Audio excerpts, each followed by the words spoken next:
Father, I can't vote for Trump. I can't vote for Trump no matter what. All right? Fine. I get that. That's what you believe. If that's what you've come to, that's fine. But you cannot vote for Biden. Glory to God in the highest. Hi, thanks for tuning in to our daily inspiration again. And as always, thank you so much for taking the time to be here with us. And hopefully you'll learn something useful from this video. And so we are going to do something very different in this video. We are going to take a little dive into politics, which I don't always do due to the toxic nature of the comment sections whenever I make videos like this. But it's one of the questions asked during a recent question and answer with Father Stephen Imbarrato. So hopefully this video can help you out in any way possible. Question for Father Imbarrato. Father, as we know, this year is the election year, and I'm torn between Trump or Biden. Well, I don't see how you can be torn between Trump and Biden. Maybe you feel you have an obligation to vote for the Catholic, but it is primarily because he is Catholic that you can't vote for him. So let me finish the question. I'll answer that. Each candidate has their own flaws. Well, that's for sure, serious flaws. So how should Catholics go about this, Father? Should we vote based on greater good and lesser evil, or ignore the election altogether? All right, so first of all, we have a moral obligation to vote. All right, so we have to go and vote. Do we have a moral obligation to vote every line on the ballot? No, we do not.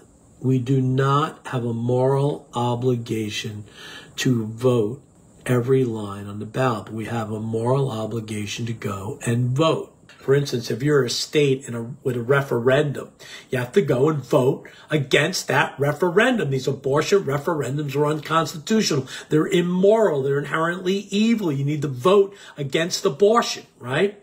So you have a moral obligation to do that. And you have a moral obligation to vote no against abortion, which brings us to the candidates, okay? Trump and Biden. Now, the Catholic Church teaches that you can never, ever vote for a candidate because they support abortion. So if you're voting for a candidate because they support abortion, meaning you support abortion, therefore you're going to vote for that candidate because they support abortion, is tantamount to you going and voting for one of these abortion referendums. That is a mortal sin. You could not vote for Biden, and you really can't vote for Biden. Why can't you vote for Biden? Because voting for Biden, he's a Catholic, all right? So first of all, to more is given, more is expected.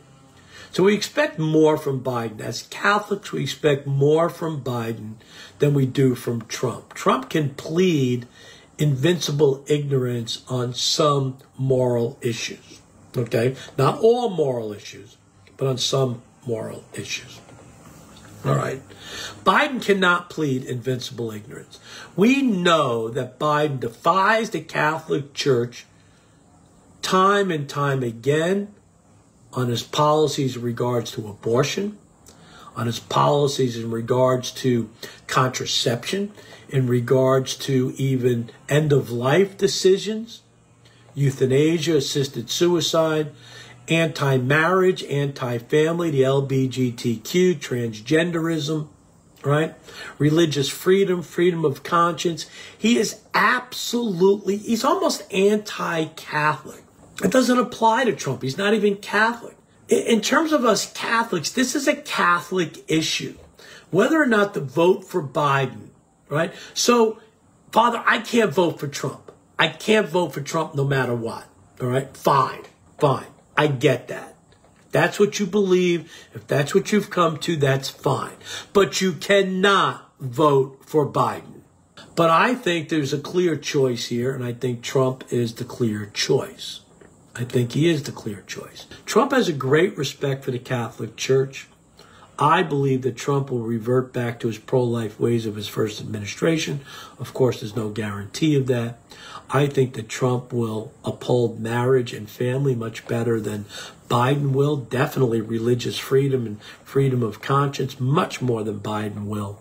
So I think that if there is a choice, Trump is the clear choice, okay?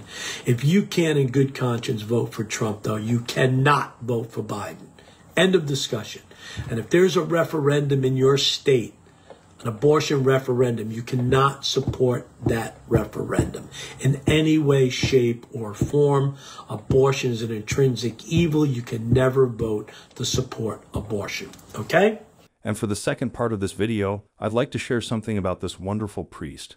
Father Gabriel Romanelli said, if Gaza is not hell, it is because Jesus is still there in the Eucharist and continues to reach out to souls through pastoral action. Father Gabriel Romanelli was born in Argentina, but he has been a missionary in the Middle East for 28 years.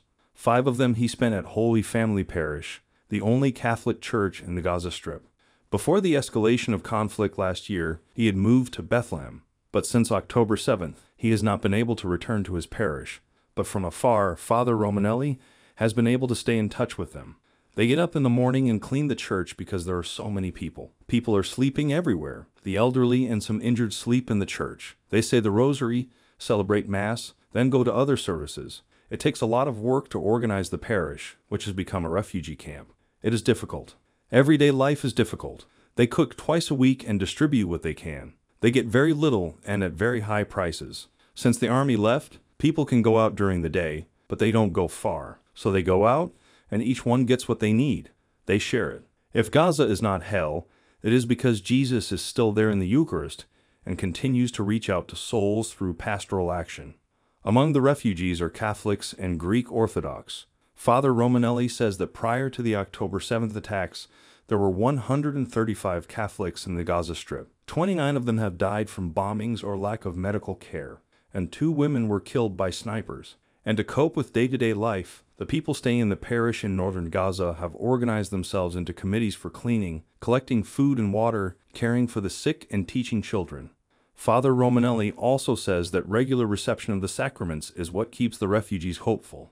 Well then, that will be all for the video this time. And as always, thank you so much for taking the time to be here with us.